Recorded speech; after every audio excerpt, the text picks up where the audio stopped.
Hello, everybody. Happy Monday, and welcome into a new Patriots Beat podcast here. Alongside me, as always, Alex Barth. I'm Evan Lazar, and today we are going to do a live, in the moment, 53-man roster projection. We're going to get to that in just a few minutes here. We're going to take you through every single position on the Pats roster and break it down, who we think is going to make the cut, who we think is on the bubble, who we think might get traded, and from that point on, we'll go all the way through all 79 players. Currently, there are 80 players under contract if you count Jakob Johnson, but he still has a roster exemption. That's a whole another conversation for another day with Miguel Benzon, and he can explain to us when all of the deadlines are for that. But I wanted to start first and foremost with an opening thought, Alex, from the both of us on last night's preseason finale against the Giants. For me, I thought it was another performance from Mac Jones where we learned a lot about the Patriots rookie. It wasn't all perfect, right? There was some instances where Mac Jones held onto the football for far too long. His time to throw was well above 3 seconds, which typically Mac has a very quick release in the first two preseason games, a very quick release. In this game, not so much. We also learned a lot about the front seven. Josh Uche, certainly a player that just continues to be on the rise for the Patriots. But the one thing I wanted to mention, I just tweeted it out a few minutes ago, that I thought was noteworthy, whether it was by design, whether it was Bill Belichick asking Joe Judge to do him a favor and throw some zero blitzes at the Patriots quarterbacks last night. The Giants actually blitzed the Patriots QBs last night against the Eagles. Eagles didn't blitz Mac Jones or Cam Newton a single time, right? Zero blitzes. Last night they blitzed Cam and Mac 7 times, and there was that play on second down on Cam's first drive where they got 2 unblocked rushers to the quarterback, got right through and pressured a throwaway by Cam Newton. Mac Jones got bailed out on a defensive holding call in the secondary on another zero blitz, where it was a jailbreak and all-out blitz, and they weren't able to block everybody up. The Patriots in, 13 days now, have a showdown in the season opener with Brian Flores and the Miami Dolphins. And we know that B-Flow is going to bring the house. No matter who's at quarterback for the Patriots or who's at quarterback for the opposing team in general, Brian Flores absolutely loves to blitz, right? He loves the zero blitzes. He loves the amoeba fronts. He loves all of those types of things. So getting those down and getting that communication down, hopefully the Patriots will have David Andrews back in the fold. Sounds like they will. That is a problem that I saw last night watching the tape back as something that stood out that could really haunt them against a team like Miami that we know is going to come after the quarterbacks. Yeah, I mean, Brian Flores basically invented the zero blitz. I don't care that it existed for 60, 65 years before then. As far as me and anybody else in New England should be concerned, that he invented and perfected that. It's something they need to work on. It's something they struggled with last year, and a lot of it is pre-snap. The way to beat the zero blitz is to recognize it, right? Right. If you snap the ball and you don't know it's coming, you've already lost. Right. So then Cam talked about that in the offseason, that he needed to be better at the line of scrimmage with that play recognition stuff. Ultimately, for a rookie, play recognition, I mean, that just comes along. You have to see it. You have to get experience with it. It's not something Mac's going to be up to either. So they're going to be susceptible to that this year. And they got to figure out a way around that. But yeah, that still seems, as we kind of turn our attention to the regular season here and we go beyond evaluating players, and now you start talking about matchups and that sort of thing, real X's and O's, that becomes something to watch. How are the Patriots going to fare against the blitz? Because when Tom Brady was here, you didn't blitz the Patriots. I mean, if you blitzed the Patriots, you were just asking to lose. You were asking to get torn up. And that wasn't the case last year. They got to kind of rebound. They don't need to be, the best team in the league against the blitz. And I think in some sense, some of the yards after the catch guys they have, like Jonnu Smith, the screen game will help keep teams honest, but they got to figure out a way to handle that better from whoever it is, Mac or Cam, handle the blitz better from the quarterback position. Before you give your opening thought here, Alex, just one last point on the zero blitzing. Yep. The one thing that I recognized from watching it, at least to my eye, was because of the lack of recognition of the zero blitz pre-snap possibly, they didn't have a hot read pre-coded into the route combination, right? There wasn't an obvious running back coming out of the backfield, a little drag route or something over the middle that was easy to beat the blitz, right? There wasn't a designed read within the progression to they're bringing the house, where do I go to right now? So it's not just the blocking. It's also on top of that, a little bit of what the play call is and what the routes are and what they're giving the quarterbacks to get the ball out of their hand. On Cam's, it looked like Devin Asiasi, I believe it was Asiasi, had a backside route that potentially could have been a hot, but it wasn't where Cam was looking to go with the football, so maybe it wasn't a pre-coded hot. In terms of Mac's play, he just chucked it up into the middle of the field to Christian Wilkerson because there was no deep safety, right? So he just knew, I'm going to just throw this into a spot at 40 yards down the field, 30 yards down the field, and hope that Christian Wilkerson can run underneath it. Luckily, they got the defensive holding penalty, and it negated the play anyways, and they were able to continue on the drive and keep the drive on schedule. But on top of making sure that everybody up front knows where they're blocking and knows who they're blocking and making sure you block up the nearest threats to the quarterback. That was another concern on Cam's. Unblocked rusher comes right up the middle from the middle linebacker, just unblocked up the middle of the gut of the offensive line. You can't have that. At least have the pressure come from the outside, right? At least have it come from as far away from the quarterback as possible. So recognizing it and coding it up or protecting it pre-snap and being able to communicate that and getting all the blockers in line is a concern, or something that they need to work on, I should say. And then also making sure that there is a hot so that the quarterbacks can beat it, because if you're trying to throw it deep against a zero blitz and you don't have it blocked up, I mean, that's just a recipe for disaster. Right. Yeah, no, I'd agree. You want to do my opening take? Yes, go ahead. All right, so I'm actually going to admit I was wrong about something. Rare, mark the date. Rare time you were wrong, or rare time you're admitting that you were wrong? Which one? Yes. Mostly the first one. So if you remember after the draft, everybody said the Patriots need another wide receiver. I said that was a meme. They'll be fine. They have enough pass catchers. Well, right. At least to start the season, I don't know that they do. I think ultimately they'll be okay, but Hunter Henry, we don't know what his status will be for week one. Jonnu Smith is back, but he's already gotten hurt twice. And then N'Keal Harry's out. And Gunnar Olszewski does not look like an NFL wide receiver right now. As much as I wanted it to be true, he's not there. And as much as I wanted Christian Wilkerson, too, to be a part of this, he's looked better over the last week, but I'm not sure he's quite there yet. So if you're going to be down, and look, Devin Asiasi looked good last night, too, so maybe he helps. But if you're going to be down one of those tight ends, and you're going to be down N'Keal Harry, now all of a sudden you're asking that fourth wide receiver to play significant snaps, and right now that's Gunnar. Or maybe potentially Christian Wilkerson, if maybe he gets put on the team if they end up IRing N'Keal Harry. We don't totally know his status. Right. So they may need, at least in the short term here, if not another receiver, another pass catcher to kind of help them get through the first few weeks. Somebody mentioned Rashad Perryman in the chat. That's my guy. That's been my guy for years. Yes. And, with Nelson Aguilar kind of limping to the finish line here in camp, another guy who can potentially take the top off the defense, and it gives you some size like N'Keal Harry. Criminally underrated player, Rashad Perryman. But anyway. I was surprised that he got cut, and Rashad Perryman is, like you just said, Alex, a big-bodied ex-receiver with some explosiveness, right? I wonder if a lot of the things they need. And I know he's struggling camp, but I wonder if it's one of those things where sometimes the teams that are like the Lions are trying to tank. The Lions want the number one overall pick. They probably incorrectly want Spencer Rattler, Sam Howell. I happen to think both those guys suck, and the one's going to end up being somebody else, but that's another conversation for another time. I wonder if it was a case of, we can realistically cut this guy because he struggled in camp. And also, if he turns it on and turns into the player he is, we don't want him here because he's going to help us win games. So he's also not stylistically a fit. I didn't know why they signed him in the first place.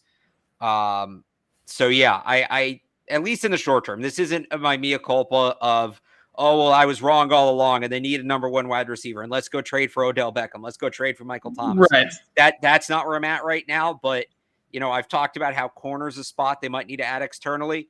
I'm actually cooling off a little bit on that. I think Juwan Williams has looked okay.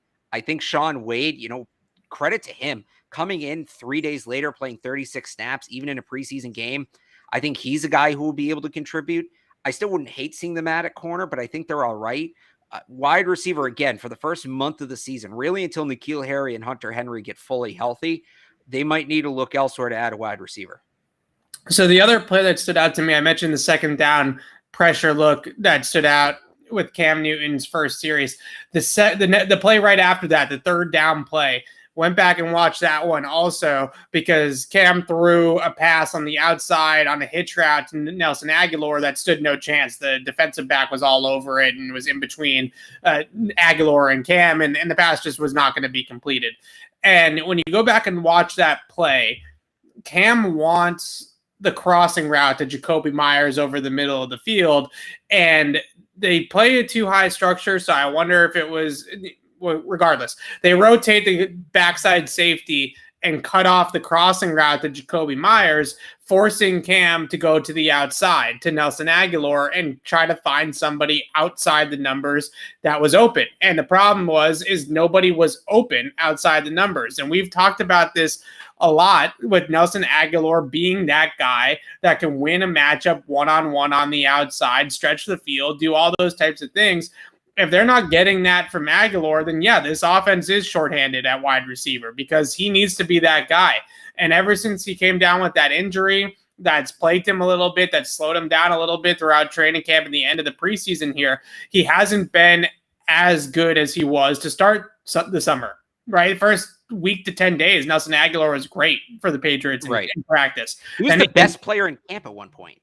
Right. And then he gets injured and it didn't look quite as good. So again, you have guys like Jakobi Meyers, Hunter Henry, Jonnu Smith. These are all players. Oh, the Patriots breaking news here. I wish we had they cut now a little bit of a siren that we could go off. Hang on. I got it. Let me finish my take while Alex finds the siren. So when they cut off the middle of the field for Jakobi Meyers, they had to go outside the numbers to something, and nothing was there. And all season long, teams are going to sit all over those tight ends and Myers between the numbers, crowd that area, get that in that box, and they're going to force Cam or Mac to throw the ball outside. And the Patriots are going to have to rely upon Nelson Agholor, Kendrick Bourne, N'Keal Harry, somebody else, right, to win on the outside and win a one-on-one matchup. And last night we saw that on third down, that's exactly what happened. Do you have your breaking news siren here or not? I thought I did. I said breaking news siren, and it was breaking news about a siren. Okay, so the breaking news is that wait. Here it is. Okay. Oh boy. There we go. Breaking news just now from Ian Rappaport, excuse me. The Patriots are waiving 7th round wide receiver Trey Nixon. Source said if he goes unclaimed, he'll go on the practice squad. So not a shock. We're just talking about wide receivers. They get Trey Nixon hopefully back to the practice squad, it sounds like. Don't think this is much of a surprise after he barely practiced all summer due to injury. But this is a good segue. So Trey Nixon cut. Adrian Colbert cut. Two of those players, I think both of those guys are on this list. So we'll go over that in a little bit. But I want to pull up my spreadsheet here that I use, my handy-dandy spreadsheet, to break down the Patriots' 53-man roster. As we said, we're going to go through all the roster battles, all the different things here with you guys over the next hour and break down some of these, the way that these positions shook out. So we'll get to the wide receivers. We'll get to the safeties. 2 cuts already today with Trey Nixon and Adrian Colbert. But, Alex, let's start with the quarterbacks. And one of the surprises that I had on my roster projection to a degree was that the Patriots do not initially carry Brian Hoyer, right? So 2 quarterbacks, Cam Newton and Mac Jones, obviously. Brian Hoyer initially off the roster. And I say initially because the idea here was to save a roster spot. Brian Hoyer doesn't have to go through waivers. He's going to become a free agent, and the Patriots can then re-sign him at a later date once they move somebody to the injured reserve in season, because you don't want to place N'Keal Harry or Stephon Gilmore on injured reserve before cutdown day, because then you lose them for the year. So you put those guys on the 53-man roster. Eventually, whether it's tomorrow or Wednesday, they will find a spot for Brian Hoyer, bring him back, and sign him back. I know you think this is too risky. I do. I think that Brian Hoyer knows he needs to maximize his earnings at the end of his career. I think there's a lot of teams that would like to have Brian Hoyer come in and work with their young quarterback. I think he'd get claimed. I think somebody would sign him, would offer him a decent chunk of money, especially a team like, look at Jacksonville, who just traded Gardner Minshew, and I bet they would love to have a veteran like Brian Hoyer come in. CJ Beathard's been real good for them. Highest graded quarterback in the preseason, according to PFF. CJ Beathard. He's been good, but he hasn't seen what Brian Hoyer's seen. I'm talking about from teaching how to be a professional, teaching how to be a quarterback in the NFL. There's few better teachers in the league than Brian Hoyer. The other thing is, okay, so some people say, all right, you waive him and you put him on the practice squad, he's still around. I don't know. You only get, I think, 2 veteran practice squad spots. I would use those on guys that you can elevate in an emergency and have them play, right? I'd use those spots on maybe an offensive lineman, maybe a wide receiver, maybe a corner. Sorry about that. I just, that's not the best. It's almost, and okay, so what? It's a better use of a roster spot than a practice squad spot? Yes and no.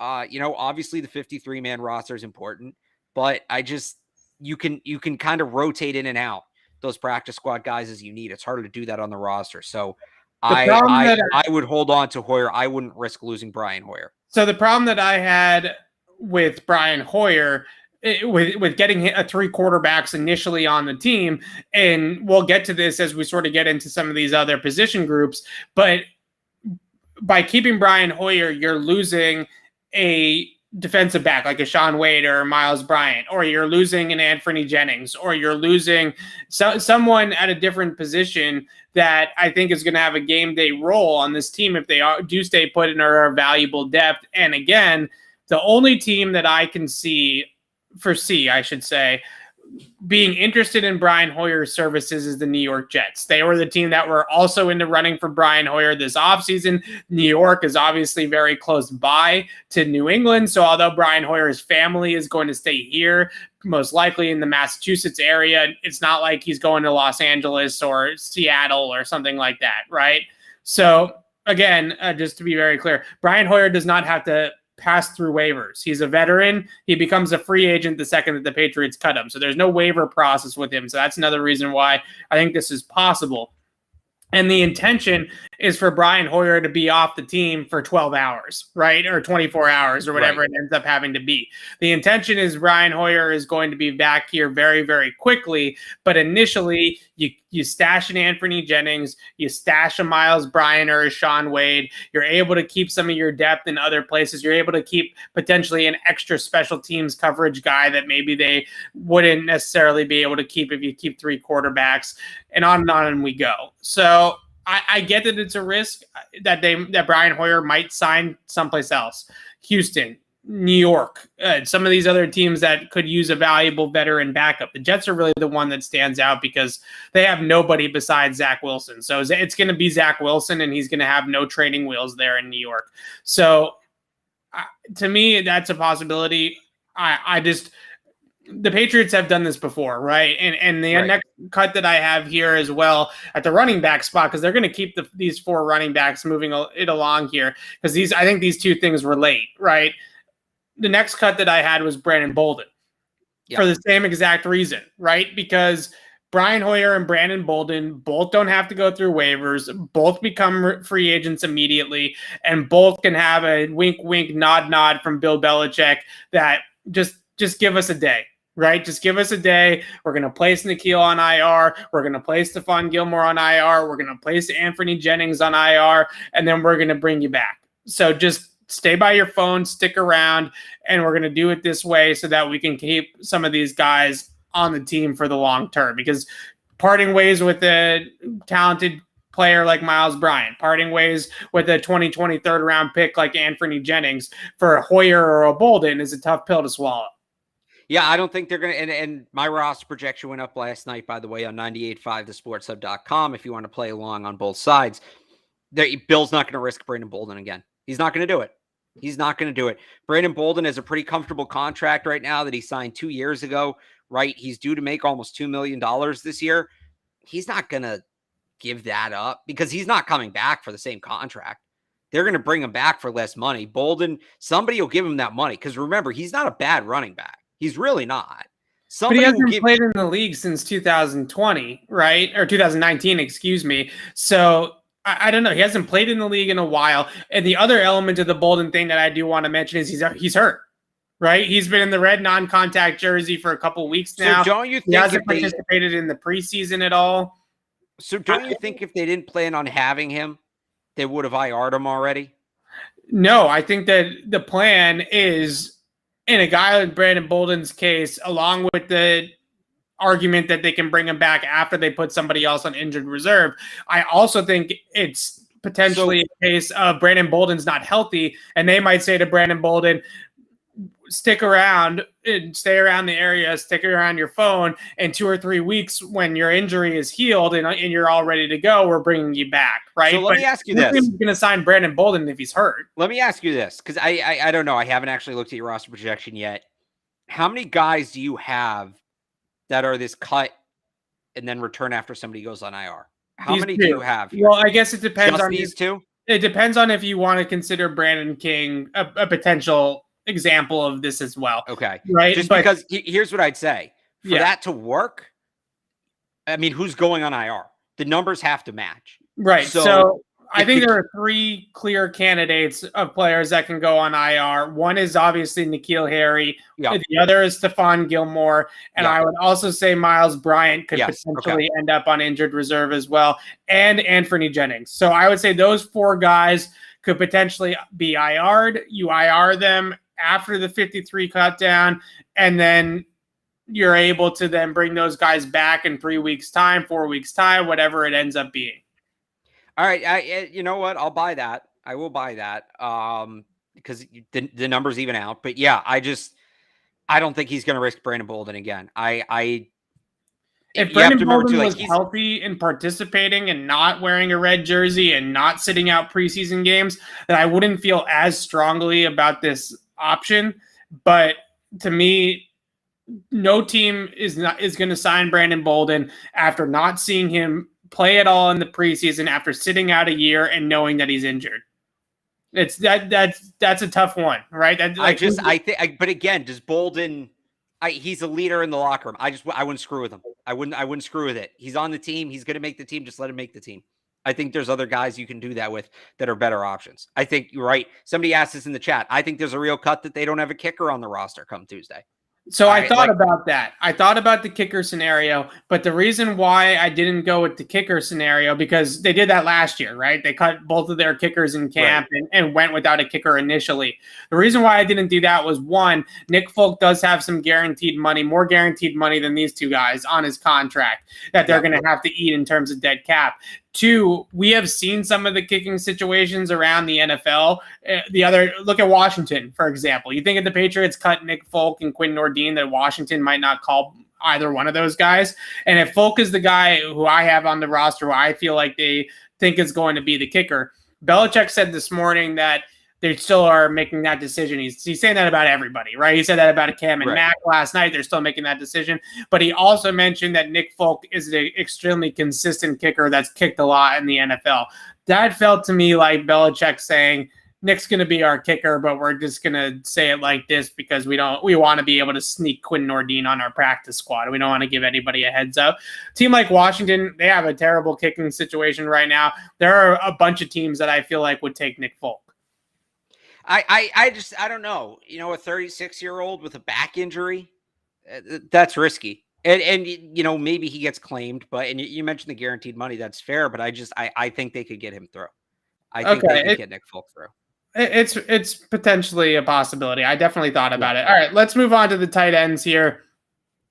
First 3 names I would say are pretty safe as roster locks on this team, especially after how Ossie looked last night. Yeah, I guess it's theoretically possible if the Patriots get an offer they like for Devin Ossie that he could be moved, but that would leave them very thin unless they know Matt LaCosse. I don't think they'd have to get like a 3rd round pick, I think, to do that. Right. I don't think so. The question is, and I actually saw a tweet from a listener earlier today that had all the people that had Jakob Johnson on the roster and all the people that had him off the roster. Alex, I think you were one of the people that had him off the roster. I have him off. He's one of my place somebody on IR, you're bringing back guys.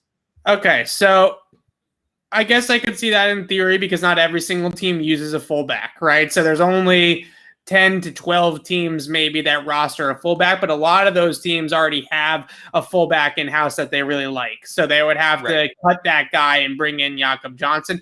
To me, the 21... the other element of it too, I believe, and the language is kind of weird, but I believe if another team was about to offer him, the Patriots could swoop in and protect him with the international pathway designation. So he wouldn't be eligible to play this year, but they wouldn't lose him. Like, I think that there's a way that no matter what happens, they don't lose him. It might turn into he can't play this year, but they can keep him around no matter what. So the tough part that I have with Jakob Johnson, cutting Jakob Johnson, is we've talked so much about how important the fullback position is, and he's a good lead blocker, right? He's a solid lead blocker. He's good at what he does. He's not James Devlin, but he's very good at what he does. Exactly. And with life without Hunter Henry this summer has hit with the Patriots, especially if it's going to be Cam Newton at quarterback, 21 personnel is going to be a part of this offense, right? They're going to need a fullback in this offense. If they're not going to be able to go full 12 all the time because Johnny's nicked up or Hunter Henry's nicked up and those guys are going to miss games, when those guys miss games and they only have one true tight end that they want to use regularly, whether it's Johnny or Hunter Henry, they're going to go 21 base. Like, that's going to be first quarter, first drive, opening drive. It's going to be Jakob Johnson and Damian Harris down your throats. And they lose that entire element if they go that direction. Could Devin Asiasi or Johnny Smith or a sixth offensive lineman recreate the fullback position? We've talked about linebackers potentially playing fullback or whatever the case may be, right? They could technically recreate it, but he's really good at what he does, Jakob Johnson. And we've seen with Cam last night, tons of 21 personnel, right? Fullback lead, fullback draw, all these types of plays with Jakob involved. So I find it hard to believe that they're going to walk away from the fullback because it's just too consistent of an offense for them. And then you have to put into that also that Hunter Henry and Johnny Smith might need to be managed. And I don't know, all the snaps being 12 personnel might not be as much of a thing as we thought it was a couple of weeks ago or a couple months ago. Look, I didn't love leaving Jakob Johnson off. He was my 54th guy. Like, I could be convinced that he stays. I don't know. It's hard to explain. My explanation is there's 54 players they should keep. There's 54 players they should realistically keep. I left Johnson off because I kind of defaulted back to that 12 personnel conversation we had. So that's, right.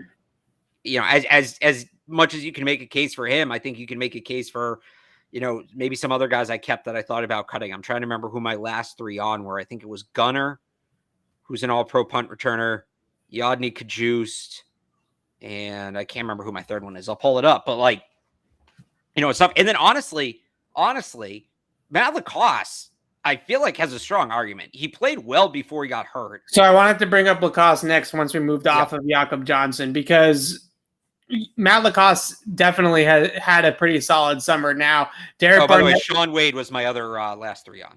Okay, yeah, that makes sense. Matt Lacoste gets laid out by Derek Barnett in joint practices with the Eagles, and there we go, right? And that to me was an indication, an opportunity, first of all, for Devin Asiasi that he's made a pretty good impression with. I wouldn't say it's been the greatest, but Devin Asiasi certainly last night, at times in practice over the summer and over the spring, he's better. And Asiasi was better in the spring. And you wonder if the COVID diagnosis and the positive COVID test, he did have some symptoms with COVID, and he has worked his way back a little bit from that illness. So maybe he gets back to where he was in the spring a little bit more, right, than where he was maybe recently with Devin Asiasi. But if you take away just draft picks and everything, right, and sunken cost, has Matt Lacoste outplayed Devin Asiasi this summer? Well, I mean, if you put the injury situation aside too, yes. Right. Because that's the other, Lacoste, honestly, if Lacoste is healthy, I wonder if they consider keeping 4 tight ends. I really do, given how important the tight end position is going to be to the offense. So honestly, Lacoste could be another guy that gets signed and immediately or gets kept and then immediately IR, 401 on Tuesday. I considered that one as well. I think he's in that camp too. So yeah, they got tough decisions here. It's difficult to keep 4 tight ends plus Jakob Johnson, right? 5 bodies in that tight end / fullback position group is difficult to keep. But I thought about it long and hard with Matt LaCosse because I think he's had a pretty solid summer. I think he's been a pretty solid player for them when he's slotted correctly on the depth chart. He's not a number 1 tight end in the NFL, but is he a good number 3? Probably, right? I mean, that's a pretty solid number 3 to have. I think Matt LaCosse is an NFL player. If he doesn't play, if he's not on the Patriots 53-man roster this season, he's going to be on somebody's 53-man roster across the NFL. And the Patriots have the opportunity now. When he was signed, he was immediately in over his head, right? Rob Gronkowski's gone. The Patriots sign him, and he has to be a starting tight end along with Ben Watson, right? It was way too much on his plate. You put him behind Hunter Henry and Jonnu Smith, now we're talking about a different conversation. So I had a tough time. I wouldn't say I didn't lose sleep over cutting Matt LaCosse, but I definitely thought long and hard about what to do with Matt LaCosse because, like I said, if you just take away Devin Asiasi's situation, right, and you take away his draft status, top 100 pick, all this kind of stuff, and just strip all that away, then Matt LaCosse might be more valuable or better, I should say, right now than Devin Asiasi. Do you have your roster projection? I just realized I did. Hang on, I'm going to tweak it real quick, but I realized I should pull mine up too. So just give me 1 second. Okay, let's might as well on while you do that. Next up here was the wide receiver position. I went chalk at wide receiver and didn't include Trey Dixon. We know is already cut, right? They just cut him. I got mine good, but mine's good by the way. Okay, I didn't include here. Let me see if I pull it up. Like 4. Pulled mine directly off 98.5 thesportshub.com. Okay, so here sorry, folks. We're going to try 4 ways here. We should have tested this before.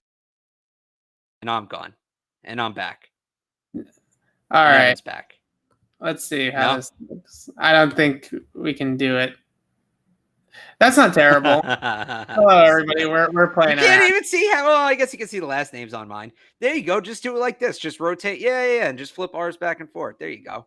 All right, I can do that, right? 98.5sportshub.com. There we go. Okay, let's do it like this. Sorry, everybody. We had to figure this out. Okay, so let's start with my wide receiver projection, then we'll go over to Alex's as well. So I stayed chalk at wide receiver. The main reason being we'll figure out what happens with N'Keal Harry. That situation, their hands are kind of tied until he's healthy, right? They can't trade him while he's injured, or his value while he's injured is definitely a lot lower.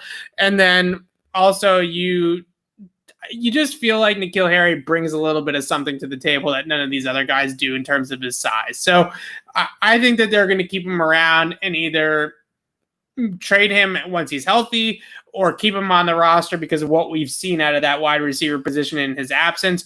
Gunnar Olszewski is a really interesting one. I assume you have Gunnar on, right? I do, but he's my 52nd player. Right. And I think that in some ways, N'Keal Harry's injury really hurts Gunnar Olszewski. If N'Keal was healthy, I'd feel better about Gunnar. But here's the thing here, right? They are going, and I talked about this at the top of the show. They are going to need that fourth wide receiver to play some meaningful snaps, especially if Hunter Henry's banged up. And then, I mean, it would be N'Keal Harry, but he's banged up. So now all of a sudden, Gunnar Olszewski's playing significant receiver snaps. What we saw over the last week, I don't know that he can do that. So he is an all-pro punt returner, but they had J.J. Taylor out there returning punts last night. He was okay. If they're more comfortable with somebody else returning punts, Gunnar could be in trouble. And this is also where I look at it in, the other element of that is how long is N'Keal Harry out? If N'Keal Harry's out for a week, you're probably okay. You can get by with Gunnar for a week. If he's out for 2 to 3 weeks and they don't want to IR him, well, that really hurts Gunnar because now he has to be your fourth wide receiver. You're not putting Harry on IR. You're not opening that spot. If Harry's out longer, they can put him on IR and then sign whether it's Wilkerson, Perryman, whoever, and now you're burying Gunnar further down the depth chart again. So that's the feeling that I have as well. I know I've done this. Don't go anywhere. We'll call you back in a second, right? And Christian Wilkerson, he's going to have to pass through waivers, and it sounds like there is going to be a little bit of interest in Christian Wilkerson across the league. Maybe not enough to get him signed to a 53, but I do think there's a possibility that Christian Wilkerson will get claimed if they do cut him. So that's an element of this that we have to think as well. But with Gunnar Olszewski, the one thing I want to stress, and I know fans are soured on him as a wide receiver because of the drops, and it's totally understandable, but the one thing I want to stress is if you look at, I know we always take Julian Edelman's career and compare it to Gunnar's, and it's for a good reason, but also lofty, right? But let's just take Julian Edelman's career trajectory for a second and hope and pray that Gunnar can follow a somewhat similar path. He's not going to be as good, but a somewhat similar path. Catching the football and working on your hands while you're converting to wide receiver is the final step. Right? Learning how to run routes, learning how to get open, learning how to create separation, learning how to break and how to run an in cut, as Troy Brown said a couple weeks ago about Gunnar Olszewski. That's item number one on the list. And Gunnar has this summer proven that he can get open, right? He's gotten better at that. And that to me, I got a little bit more breaking news here. Oh, what do we got? The Patriots are releasing Bill Murray. Okay. He actually had decent into camp there. I didn't think he was going to make the team, but he had decent into camp there. I didn't think he was going to make the team. Doug Kyde. Murray's likely to land on New England's practice squad if not claimed. Wow. So I just broke it on the air and didn't have enough time to beat Doug. Oh, you were? I didn't know. I thought you were reading that off Twitter. No. So Bill Murray waived. We'll get to that in the defensive line here in a second. Let's wrap this up on the wide receivers, though. My point with Gunnar, just to kind of sum it up, he is going to – you have to give him a chance to develop that final element or that final phase of playing wide receiver. Look at Julian Edelman's career. Edelman, first couple of training camps, was dropping absolutely everything, right? Dropping absolutely everything. And then he finally figured out a way to at least be serviceable at the catch point, right? Julian Edelman was never this is not Larry Fitzgerald, right? He was never dominant in terms of his hands, and he did have drops throughout his entire career. So that's the last frontier for Gunnar, and I think it's worth what we've seen out of him being able to develop as a route runner and being able to get open. He's got that part of it down. Now they just need to figure out the part of catching the football. And I get that that's a big part of playing wide receiver, but that's a big part of the development. Those are kind of the stages of the development, if you will. And I wrote about this. Was it this summer or last summer? I don't remember. Oh, last summer. I didn't write about this summer. NFL teams don't teach receivers how to catch the football. The understanding is you've gotten this far, you know how to catch the football, because 99% of these guys have been receivers their whole lives. And Julian Edelman talked about this. He kind of had to teach himself the finer points of like actually catching the football. Right. It's a totally learned skill, right? It's something that you can really drill and learn. Yes. He had to just go out with the jugs machine and over and over and over. And so that's where Gunnar's at. You know, Troy Brown's not working with him on how to catch a football. They don't have time for that. It's assumed everybody knows it at this point. So, and who in the comments there, Julian Edelman showed way more than Gunnar to this point in his career. He actually didn't. Julian Edelman didn't become a regular factor at receiver till his fifth year in the league. And that's part of the reason why, because he had to learn how to catch the ball. So I'm fine giving Gunnar kind of a clock and giving him a little bit longer rope. But the reality is, I don't know that the roster might not dictate that. You know, in a perfect world, Gunnar gets more time, but I don't know that the roster's set up in that way. Right. So the last thing on Edelman, first of all, I want to just quickly say, and this is no offense whatsoever to Isaiah Zuber. I mean, I really don't mean any offense to him, but last night was the first time he showed anything in the preseason. Yeah, too little, too late. Too little, too late for him. So I get that fans that watched the preseason finale last night are going to sit there and say, wow, why not Isaiah Zuber? He looked really good last night. That was the first time he's looked really good in months. Right. So that's why a lot of us are keeping Isaiah Zuber off the roster. I'd still put him on the practice squad. I still like the upside. Me too. And a really good guy to have on the practice squad because of his speed. right? So he can mimic certain, obviously he's not Jalen Waddle, he's not Tyreek Hill, but at least on the practice squad, he is a guy that can run, right? And can sort of mimic those roles. The Patriots actually tend to give those guys a running start when they're mimicking Tyreek Hill. So they'll actually start them kind of like arena football, right? Where they start him 10 yards back. No, I thought it was the other thing. I thought they let him start 5 yards downfield. So whichever one it is, they give him a head start. I know that. I don't know which direction. So Christian Wilkerson, I think they're probably going to lose on waivers if they do not keep him on the team. But unless N'Keal Harry was going to get dealt, which now is getting murky because of his shoulder injury, I just don't know where the spot is for Wilkerson unless you're going to talk me into cutting Gunner and keeping Christian Wilkerson, which I think is a stretch. Christian Wilkerson, to me, and I've made this comparison before, is Riley. What was his name? Riley McCarron. Riley, was it McCarron? He was the guy. He was the slot receiver from. It was McCarron. I don't know why I thought he had a different last name. Yeah, Riley McCarron, who he popped in that preseason. And actually, like Wilkerson, he was with the team the season before on the practice squad. He popped in that preseason. We were like, oh, this is great. He can play special teams. He's a little bit of a receiver. Nice. And then he muffed a punt and fumbled the ball in his first game, and he hasn't been on an NFL roster since. Like, Wilkerson's a little further along than he is, I think. Just he's more athletic, but it's the same thing where if you cut Gunner for Wilkerson, that's a season-long commitment. Right. I'm not there with Wilkerson. If you can IR N'Keal Harry and then bring Wilkerson on and it's 2 or 3 weeks, that feels a little better. But if you cut Gunner, he's going to get picked up. Right. If you cut Gunner and then Wilkerson can't play, well, now you're just out of luck. Now you're down your 2 kind of developmental receiving targets. So I wouldn't screw with that.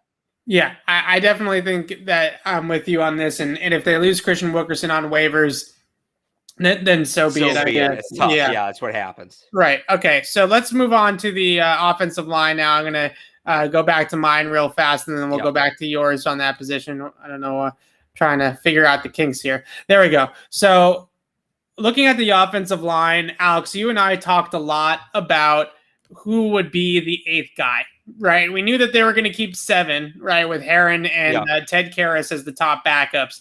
Who would be the 8th guy? To me, Yodny Cajuste has earned it. Now, there are still some inconsistencies in Yodny Cajuste's game. There are certainly some instances where he's not technically as sound as he's going to have to be able to actually play meaningful snaps. But the ball of clay that is Yodny Cajuste is worth it to me, right? They are very, very good, even without Dante Scarnecchia. They took Michael Onwenu. They took Justin Heron without Scarnecchia.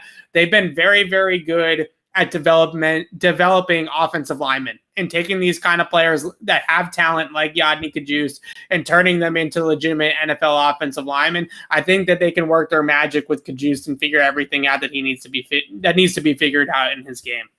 Yeah, I mean, for me, I'm not necessarily worried about putting anybody on here that doesn't belong, right? Like we just talked about the wide receiver position.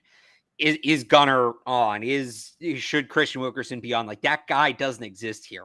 I think we have the same 8 guys here, and those 8 guys should all make. Here's Alex's. I'm more, and Yodny Cajuste is bold just because he was a change for my previous roster projection. I'm more concerned with who I'm leaving off because, I talked to Karen Garigian about this, and she's been covering the team longer than the 2 of us combined. Right. And I said, would they keep 7 or 8? Are you calling Karen old?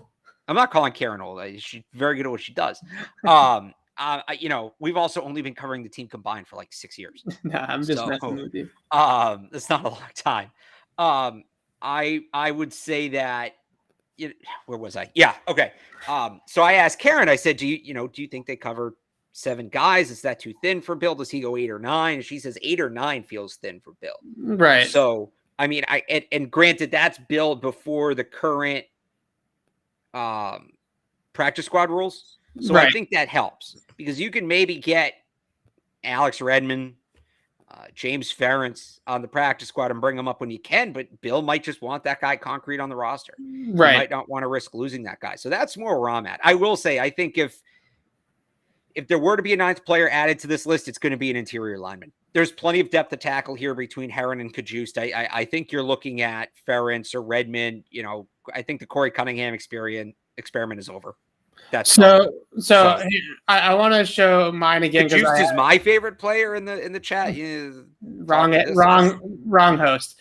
I wanted to do this just because I had the cuts down here at the bottom. Yeah. So looking at this group, because I agree Marcus Martin get cut like 2 weeks ago. He's on IR. He's on IR, right? Yeah, okay. I agree with you 110% that even 8 feels like not enough, right? And especially for Bill Belichick. So the one thing that I do think that there's an angle to this is James Ferentz and Alex Redmond both are 2 guys that are vested veterans that don't need to pass through waivers, right? Yep. So they're going to be street free agents.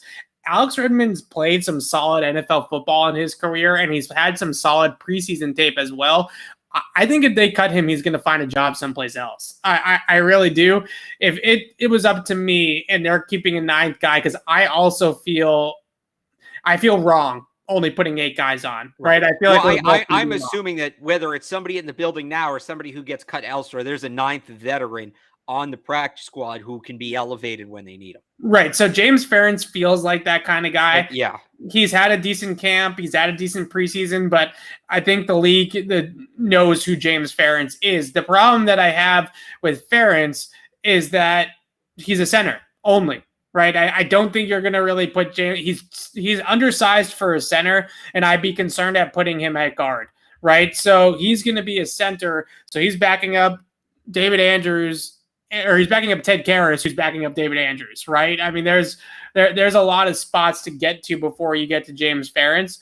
So Redmond's the guy that I would like to see them hang on to, just because I think that he is an NFL caliber lineman that can play both guard spots and back up a couple of different spots instead of just backing up the center position. And the last one I would say is Will Sherman seems like a perfect guy to end up on the practice squad, right? Yeah. Has a lot of development to go, has potential for position versatility potential, but he has had a tough camp and has a lot of, I think has a long way to go. And maybe that's sort of the perfect player to have on the practice squad. So Redmond would be the guy that if they're going to keep a 9th guy that I would circle here. Yeah, no, I'd agree with that. I think he makes the most sense. I think he struggled early, but he kind of came along. Again, assuming they want to. Bill just loves James Ferentz too. I wouldn't rule that out. And maybe he just, personal preference keeps James Ferentz. Right. All right. So let's go over the defense. Defensive line. I have these 6 guys on the roster right now. There was that report from Albert Breer that Akeem Spence and Montravius Adams could get traded by the Patriots. Sounds like those guys have some interest around the league if the Patriots are going to waive them. The question that I have with the defensive line, and I can pull up yours now too, so people can see who you have. You have Chase Winovich listed as a defensive lineman, but we have the same.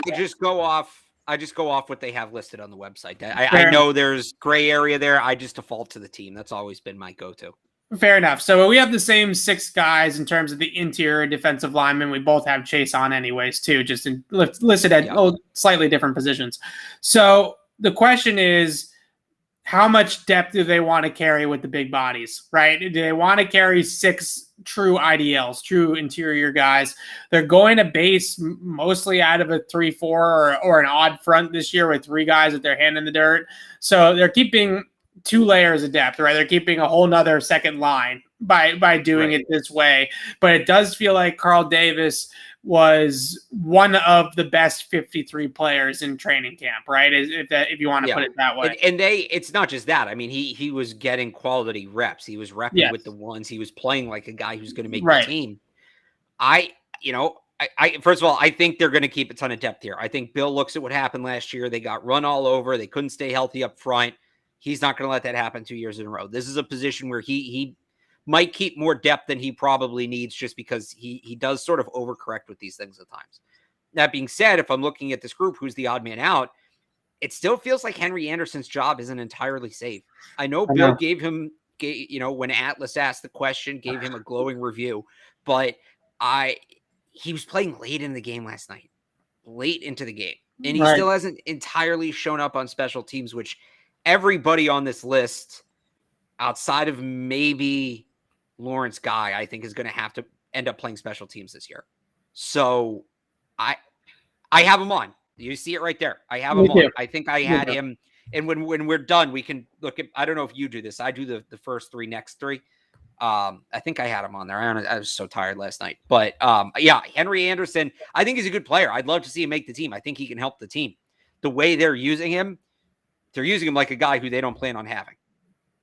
It's interesting because Belichick had the effusive praise when Atlas asked him the question, as you put it, not me.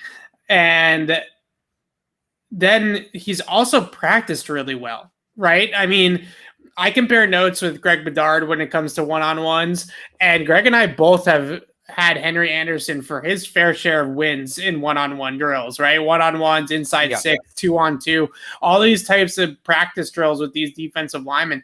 Henry Anderson has been extremely solid, right? Extremely solid. And then we come out to these preseason games, and he's playing in the fourth quarter of the final preseason game, and you're scratching your head. And that's why I asked Bill Belichick the question about Henry Anderson, because I'm trying to figure out what's the deal with this guy.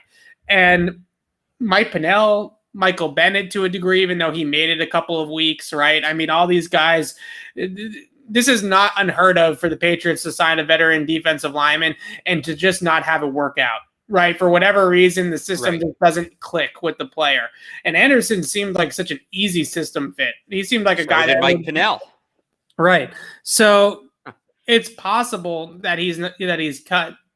And maybe the Patriots, because as Albert Breer reported again this morning, there's a lot of interest in a guy like Montravius Adams. There's a lot of interest in a guy like Akeem Spence. And Spence, by the way, had a really good summer. Right. So maybe Akeem Spence makes this team over Henry Anderson. Maybe Montravius Adams, who I also have thought has had a decent showing at times this summer, makes it. Byron Cowart could be a player that is coming off PUP sooner rather than later, right? And they could get him back in the mix. So I think they pull him off PUP before the season starts? Maybe not, but I think he's on PUP to start the season. They could be planning on having Byron Cowart back at some point, right? Oh, yeah, but I mean, which would allow them to go thin initially on the defensive line, or I wouldn't even call it thin, just one body short, right? Well, I mean, at the same time, 7 defensive linemen, 6 defensive linemen, however you want to look at it, aren't going to all stay healthy for 17 games. That's just not how the NFL works. So I wouldn't look at it. I have trouble looking at it that way, that, Cowart's going to come back. First of all, it's 6 weeks. It's a good chunk of games. Yes. And then, we'll have this group and then we'll add Cowart to it. I look at it, and I think the way they look at it is they have Cowart if they need emergency depth, not as a de facto extra lineman. It's tough cutting Henry Anderson. I thought he's looked really good in practice. I have him on, but the way they've acted, history tells us that he's not a guy, at least isn't a roster lock. Maybe he played his way onto the roster last night, but history tells us the way they used him, they did not view him as a roster lock heading into that game. So the only other comp, and it's not a apples to apples because it's not a defensive lineman. But remember when they played Jason McCourty in the fourth quarter of the preseason game? It's not at that point. So 2018, it was the exact same game. It was just the fourth preseason game instead of the third. I was there as in New York against the Giants, final preseason game.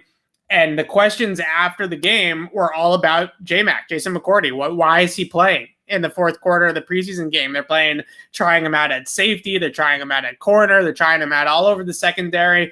And we all thought that maybe he was fighting for a job, and then he comes out and makes the biggest play of the season in the Super Bowl, right? I mean, literally the biggest play of the season, probably.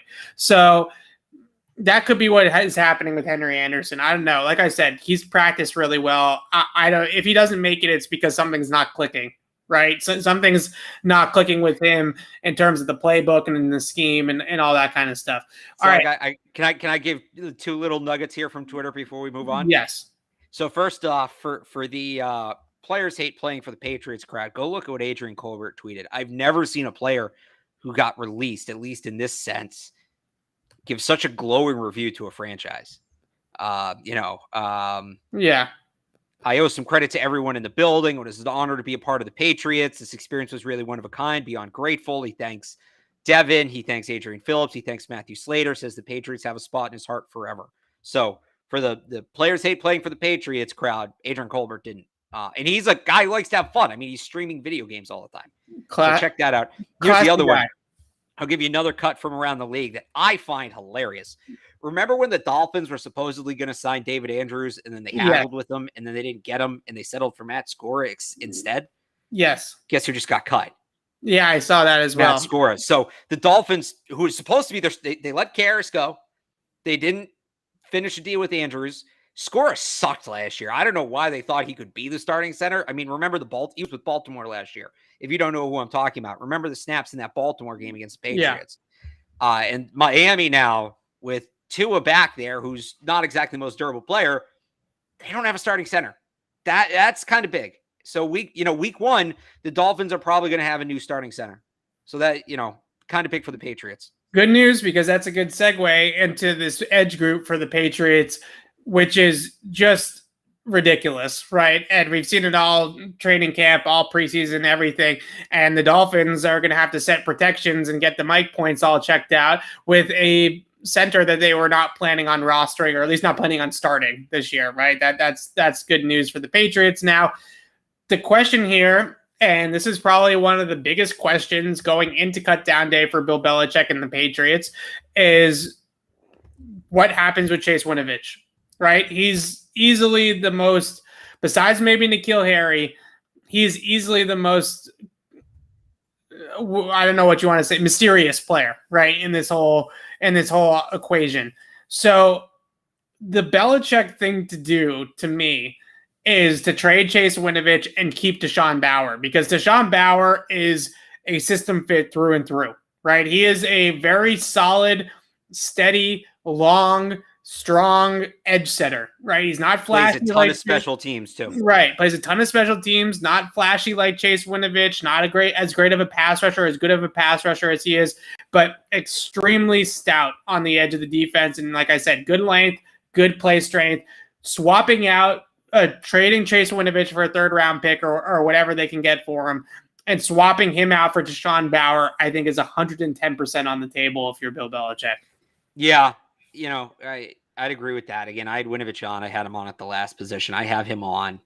Me too. I have him on as well, but I thought if I wanted to make a bold prediction, I think trading Winnow and keeping Bauer would have been it. I just clear bold in those things.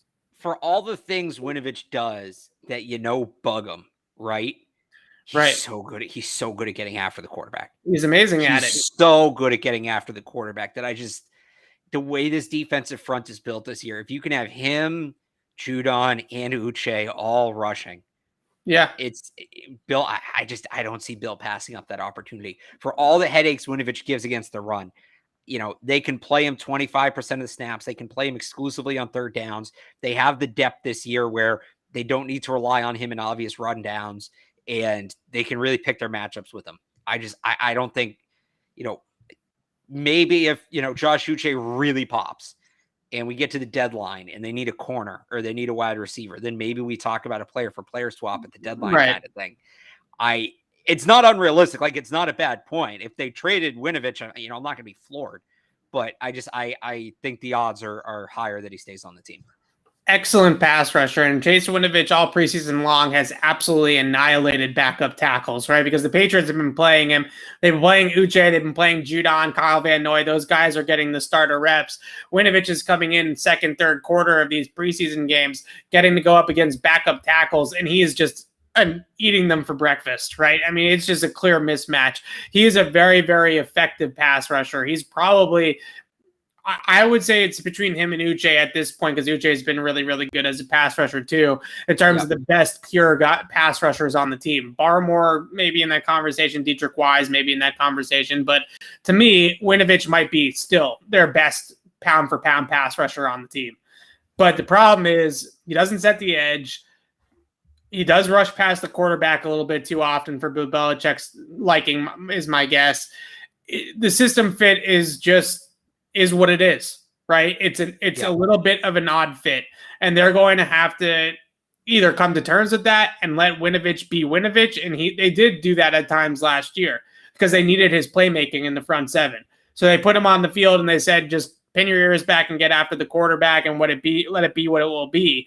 But now at this point, I don't know. I think that there is so much talent at this spot that they don't necessarily need to keep a guy that's not a great fit in their system like they maybe needed to last year or when in 19 he's a rookie, right? 2020 last year, they need the talent, right? They just need the pure talent on the team. This year, they don't necessarily need that. So I don't know. It's an interesting situation. The other question that you wonder, where is the system fit? I put out Philadelphia during that week of joint practices because they run more of an aggressive attacking 4-3 system. They like those situational or designated pass rushers. Guys like Brandon Graham, for instance, has sort of lived in that role for Philadelphia for a while now. Maybe that is somebody that they can look to move, but I have him on too. We both have him on. I have him on as well. Yeah. No, I think he makes team. By the way, good point in the chat. James Ferentz, Miami Dolphins starting center week 1. Possibly. I could see it.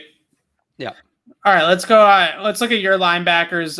My linebackers were Hightower, Uche, Bentley, and I also had you have Jennings. So this is where we have a difference. I don't have Anthony Jennings. Is this the first real difference? You had 3 quarterbacks, right? I had Hoyer. Yeah, I have Bolden. Yeah. But look, I'm a big Anthony Jennings guy. I really am. He didn't practice a ton this summer. He did not. And he's a guy who, if they're going to IR somebody, could be brought back. I don't know that they get him to the practice squad. I think if they had the chance, they would. Or maybe he just gets put on IR. We don't know why he hasn't practiced. Maybe they just say, hey, this isn't your year, kid. We'll see you in 2022. Right. They need to figure out a way to keep him around. They do. Because one bad year as a linebacker in the Patriots defense doesn't mean a ton. It's a complicated system. It's not for everybody to pick up right away. But again, it kind of like what you said about Winovich. Everything you sort of said about Winovich there with the, they have enough talent. They have enough depth where they can kind of cater to scheme fit, things like that.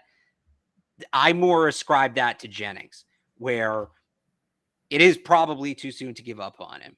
He does still have promise, but he is kind of far away at this point, and you have enough immediate talent where it's just not worth the roster spot. So that's where I'm at with Jennings. I'd love to see him make the team. I hope, if he gets cut, he's brought back after they play somebody on IR, but the numbers just aren't in his favor right now.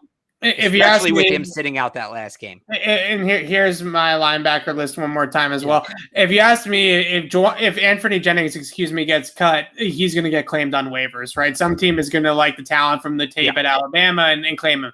So the reason why I have Anthony Jennings on right now is actually to keep him on and then IR him probably as soon as they make the final cut down to 53. I definitely think he's going to end up on IR at some point.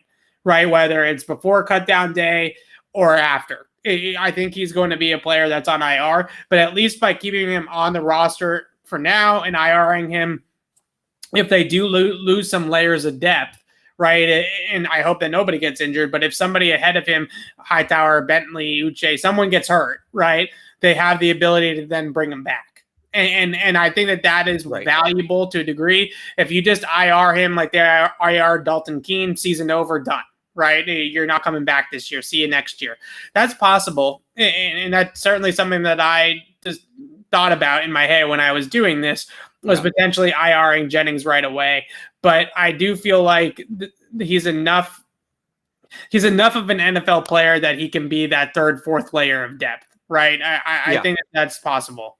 Yeah. And I mean, he's good on special teams. But again, it's just, you look at the talent there, Judon, Van Noy, Winovich, Hightower, Uche, Bentley. It's just, they don't need to keep him. You're keeping him solely for upside. You're not necessarily keeping him to contribute right away. Right, exactly. If you keep him. Yep. All right. Cornerbacks, is that where we're at next? Yep. All right. I have this. I know it drives you crazy. I have this listed backwards here. Okay, so Gilmore is currently on PUP. And they move him to reserve PUP. He has to sit the first 6 weeks of the season, right? So that I don't think is going to happen. I think I had 6 cornerbacks on this team. Let's pull up yours. You can see mine there. This is confusing. So I'm just. I am still being optimistic that. So you have Gilmore on the team? Yes, I have all. Okay. You have him on the roster week 1. Yes, or you have him on the roster not week 1, but immediately. Yes, I could see him because So here's the thing: if they keep him on PUP, he has to miss 6 weeks. If they activate him from PUP, keep him on the initial 53 and then put him on IR, it's only 3 weeks. Right. So that, even though you end up using, is it worth burning a roster spot for those extra 3 weeks? Well, the Bucs game's in there, and you want him in that game. So yeah, I'd say it's worth it. You're playing the defending Super Bowl champions. You also have, who do they play week 6? Why do I feel like Houston, they come back home? I got to look up the schedule. I feel like I looked this up earlier. That was a game you want him for too. So yeah, I would activate him. They probably IR him right away. It's really the Cowboys. Cowboys. You're going to want him for the Cowboys. Here's Alex's cornerbacks. Yeah. So I feel like, I still like to think he can play week 1. If he can't, it's still worth activating him, then putting him on IR and taking back those 3 weeks. I think it's worth keeping Gilmore on the roster as well for that exact reason. I also I find it interesting with Gilmore because he is healthy. I'm not saying he's 100% because he still hasn't played football yet, right? But he is healthy enough, from what I've been told, to practice at this point, right? And that's both from sourcing Gilmore's camp and also doctors on Twitter, Just Edie, people like that, who know the injury and know what he's dealing with. And he's healthy enough to practice right now. They need to incentivize him to practice at this point, I think. And that's going to be the problem, if you ask me, with him coming back for week 1, is there enough time in 13 days? If, let's say, they resolve the contract situation tonight, right? And Gilmore is ready to go tomorrow to get back out there and practice. Is there enough time in 12 days to ramp him back up to be ready to play in week 1? And is it even worth risking him out there in week 1, right? Because he's not going to have played a ton of football. He's not going to have gotten a ton of reps. He's not going to be very loose. He's not going to have had any contact outside of practice. So it would probably be best for the team to slow roll it a little bit, right? And make sure that it's not right away back on the field for Stephon Gilmore. It's a long way of saying I still think he's clearly going to make the roster initially, and they'll figure it out from there. You didn't have Michael Jackson on your team, did you? No. That was a brutal night. That's JC Jackson. Okay. Brutal night for him.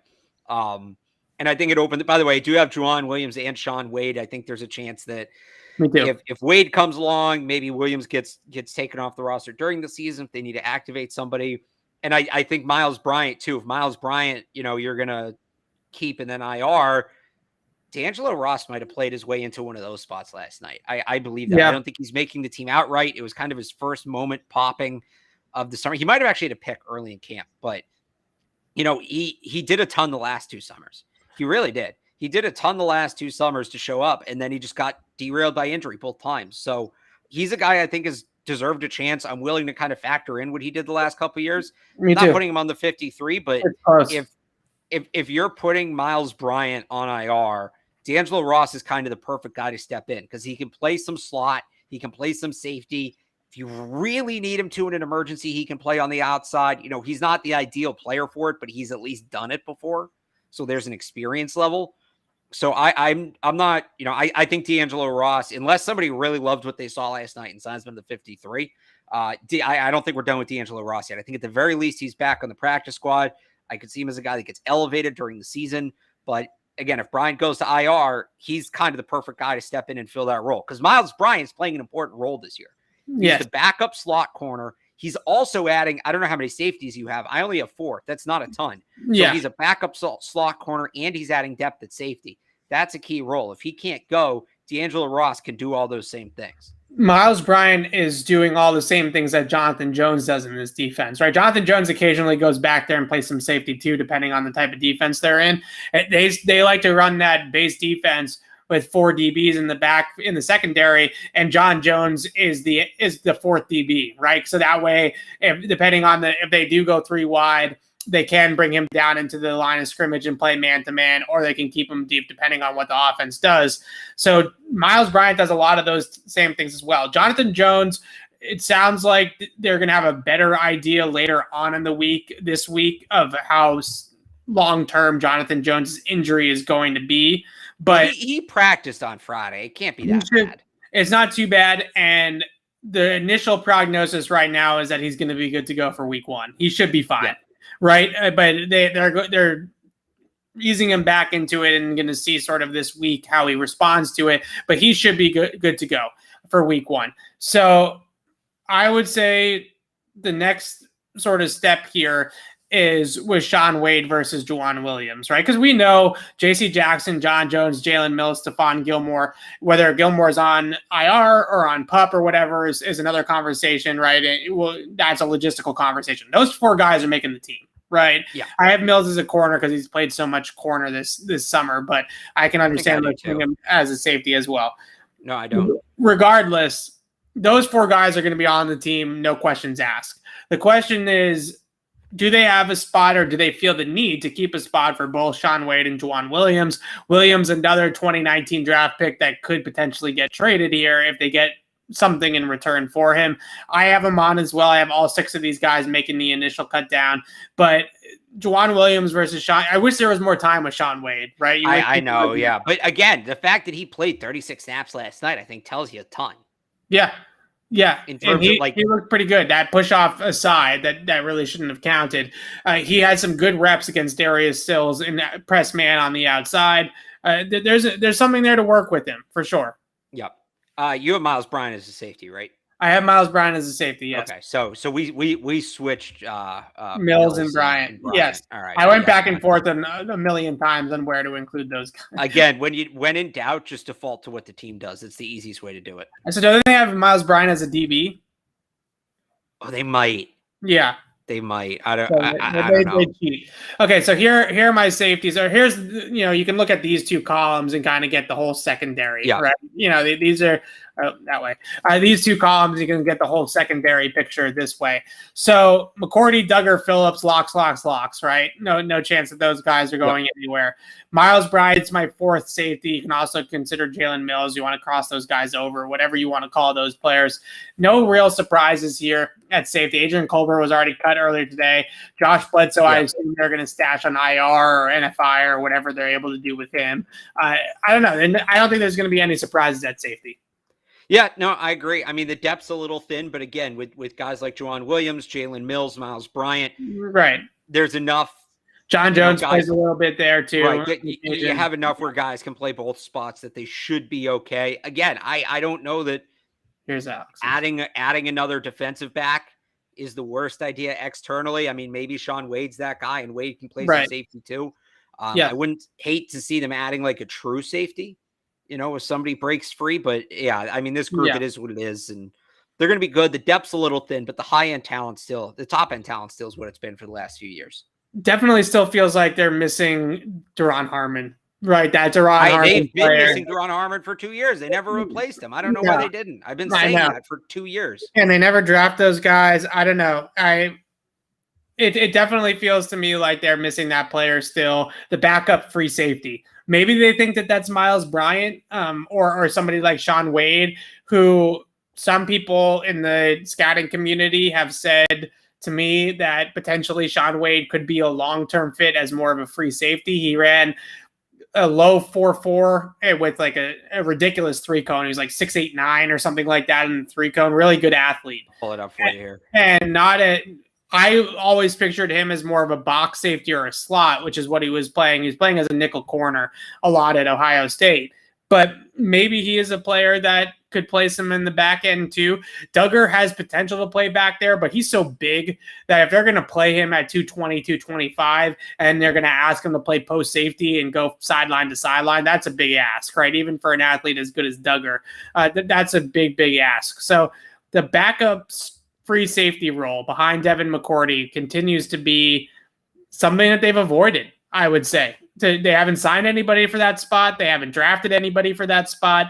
It's an interesting. They've cared way more about replacing Patrick Chung, and maybe that's because Patrick Chung is no longer on the team, right? Maybe he retired before Devin McCourty, so that's fair. But they've cared way more about finding guys to guard tight ends and cover tight ends and play that Chung money backer tight end stopper role than they have finding another center fielder to replace Devin McCourty. No, I mean, they are finding another center fielder to replace Duron Harmon. Right. I've been on that. They never, there's one guy every year we don't think they're going to miss that they miss, whether it's Danny Shelton, whether it's Duron Harmon, whether it, whoever it is, there's always that under the radar guy, that departure that they kind of miss. And we talked about that a ton during the draft. We were looking at safeties. I was talking about guys like DeMar Hamlin, Caden Stearns, that these are the kind of guys they should be looking for. And maybe Wade can be that guy. He wouldn't be I think he does sort of project to a free safety, but we'll see. Yeah. If not, that's going to be, top 3 need next year for the draft: tackle, corner, deep safety. Yeah, I would agree, because Devin McCourty hasn't been serious about retiring yet, but he has definitely contemplated retirement a few times, or at least discussed it with his family and the people close to him. So eventually they're going to have to move on from that and figure out something to do with him. All right. So the 3 names here, we'll get to the kicker in a second. These are the 3 names, and then Brandon King's down here for me in the cuts list. That I wanted to start with, these coverage specialists, right? They're coverage aces, whatever you want to call them. Evan? Yes. You missing somebody? Am I missing somebody? Who am I missing?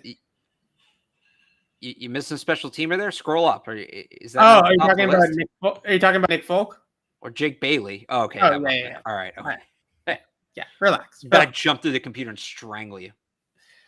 Okay. I know I sound like a broken record, because when you're right, you don't have a lot of room to move around. Anyway. Oh, no. Okay, so let's talk about the coverage specialist. So the one guy that I kept off out of that group, there's 4 of them, right? Matthew Slater, Justin Bethel, Cody Davis, Brandon King. The one guy that I kept off of that group was Brandon King. No guaranteed money on his contract. Hasn't played in an NFL regular season game in a couple of years. Remember, he was injured in 2019, then opted out. Badly. Really serious injury, yeah. It potentially could have been career ending, right? So great for him, good for him, all things seriously. Great for Brandon King that he's back. Matthew Slater mentioned last week, was it, that he's hitting just as hard, he's playing just as hard, he looks like his old self. But again, no guaranteed money, hasn't played in an NFL game since 2018. Cody Davis, Justin Bethel, Matthew Slater all have guaranteed cash on their deals. They just gave Cody Davis a really nice contract, right? So he's somebody that's going to be on this team. Brandon King, definitely a potential guy that I had at that list with Hoyer and Bolden, of guys that could get initially waived and then brought back, right? I think that he definitely fits in that category as well. If they lose a guy like Brandon Bolden, meaning they cut Brandon Bolden and Bolden goes and signs elsewhere. Brandon King, I think, has a similar skill set, body type in the kicking game that maybe could replicate that, right? So maybe Brandon King ends up being the one that gets brought back. But we can pull yours up now, Alex, to see. Do you have all 4 of these guys on? Yeah, no. I think I have the same group you do. Yeah, so you also cut Brandon King. Yes, I'd actually moved Justin Bethel over to corners last week. I put him back here now, but he's played decent at corner. He's been a good corner. And look, I'm not saying I'm throwing him out there opposite J.C. Jackson to take all of Stephon Gilmore snaps, but you need him out there 10 snaps. I'd put him out there. I'm comfortable with him out there 8 to 10 snaps a game. I think he's shown enough, against another team's third receiver. I'm really impressed what I've seen with him. And it sounds like this was always the plan, by the way. Because who did I talk to about it? I think it was Mike Pellegrino. Yeah, it was Mike Pellegrino, the cornerbacks coach, who said that, he kind of came in the middle of the year in 2019. They didn't have the preseason work that Bethel probably could have used in 2020. But, now they're glad to see him get this chance. It feels like it was always kind of the plan for him to play some corner here. And he's done a really good job of it. Yeah. Okay. So we feel pretty comfortable with Bethel, Davis, Slater. Obviously, Slater and Bethel are certainly not getting cut. And Cody Davis has guaranteed money. They gave him that 2-year deal. He's going to be here. Yeah. Brandon King's a tough cut for Bill, right? Belichick is somewhere crying over that he's going to have to cut his guy. It's a business. He knows it's a business. They all love Brandon King in that locker room, right? Everybody does. And again, I do think that if they IR a couple guys and maybe they lose a couple guys in waivers that they were hoping they weren't going to lose, a guy like Christian Wilkerson, for example. If they lose a guy like Christian Wilkerson, maybe they can bring Brandon King back. How close were you in Nick Folk, Quinn Nordine? Because I wasn't very close at the end. I'm not close in Folk nor Dean. Where I'm close is and we talked about this earlier. I could see them doing that thing again where they don't have any kick. Remember last year they didn't even have a kicker technically on the roster week 1. They had Folk on the practice squad and they elevated them. Yeah. So I'm not entirely sold. I'll scroll down here because I think I have it here. I thought I had Folk as one of my last 3 on, but there's my snapshot of my bubble. But yeah, I could see them cutting Folk and just kind of going without a kicker for the first couple of days before Me too. Once the rosters are set. Me too. I could see that happening.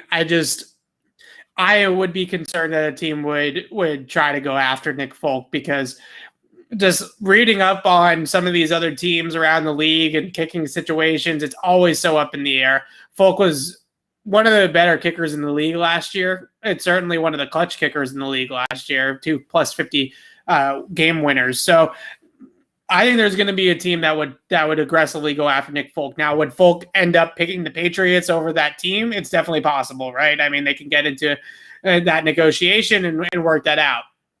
But I think there is a risk there. And I think we're both in agreement that ultimately it wasn't that close for Quinn Nordin. No. I still like Nordin as a prospect. I'd put him on the practice squad and work with him for a year and revisit his case next summer. I'm not totally writing him off, but he's not the guy this year. He's not ready. Yeah, I agree with that as well. I hope that they are able to get Nordin back on the practice squad too. So you did this last 3 on, next 3 on. This is the closest Nordin ever got. Last week I had him as one of my next 3 on. Okay, so I didn't do this, but I can do it quickly in my head while you explain your list here. Yeah, so I mean, they do this for March Madness, right? When they look at the bubble teams in terms of, who would have been the next 4 on. So my last 3 on, those are players 51, 52, 53. That doesn't mean they're the 3 worst players, right? I think all 3 of these guys have been better than Juwan Williams, but Juwan Williams is going to make the roster because of the way it's constructed. We've talked about this before on the show. I've written about it. The at-large roster spots. You can check that out on 985thesportshub.com. But these, when I'm putting it together, because I have, 60-something guys. I get rid of the obvious cuts. I have 60-something guys. I start pulling them off one by one.